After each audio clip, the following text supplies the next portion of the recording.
Hi guys, and welcome back to the channel. Got something very special for you today, and with that in mind, let's take some extra precautions.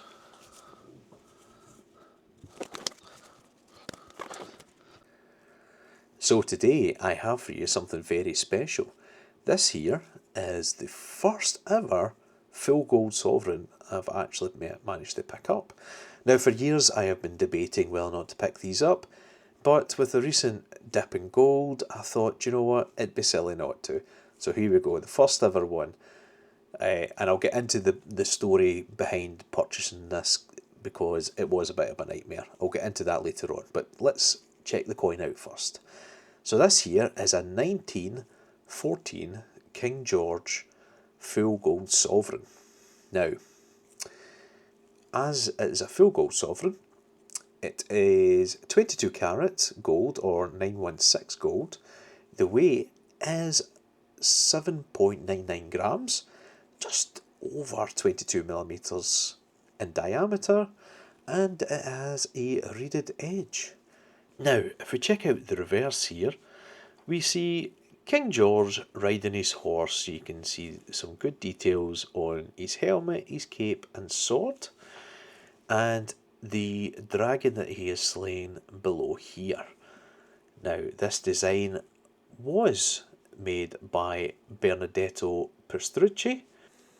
Now, going into further detail, there is mint marks on these. Now, if we look just below the horse's right hoof, it'll be very difficult to see on camera, but there is a letter M. So this denotes that this particular variety was struck at the Melbourne Mint in Australia.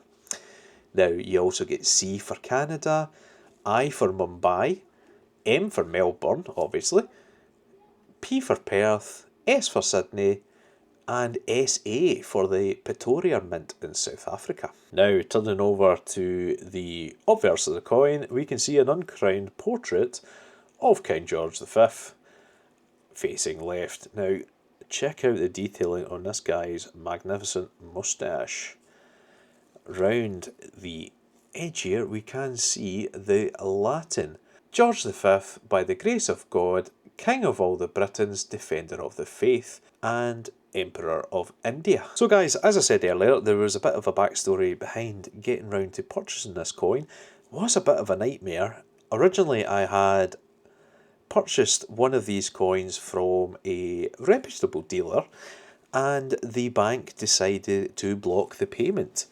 For whatever reason that was, they got in contact to say that they required an account review to make sure I was spending my money wisely. To which I replied, it is my money, I will spend it however I damn well please. But I am seeing more and more stories of this popping up, especially when it comes down to people buying precious metals. I don't know if there's some issue with the banking system refusing to let us buy metals, but hey ho.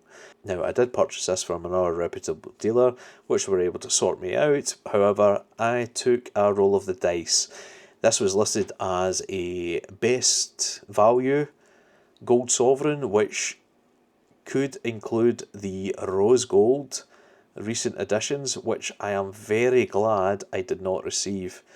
I am not a huge fan of the rose gold, as you probably have guessed, but that is purely personal preference, and I would love to know your opinion. Let me know in the comments below. Do you like the rose gold? Do you despise it like me? I mean, each their own. At the end of the day, it's still 22 carats of gold, but to me, the rose gold just looks like a copper penny. It just doesn't do it for me. Thankfully, the Royal Mint, I don't know if they've seen the error of their ways after so many complaints, but they are finally going back to this yellow gold colour, which I am very much looking forward to. So I think it's about time I start picking up one of these every year. Again, this is just basically for a store of wealth, or a sort of a savings account which I can hedge against inflation, and you know, looking forward down the line, this is mainly for my kids. This is investing in silver and gold coins for their future. That's simple as. But Yeah.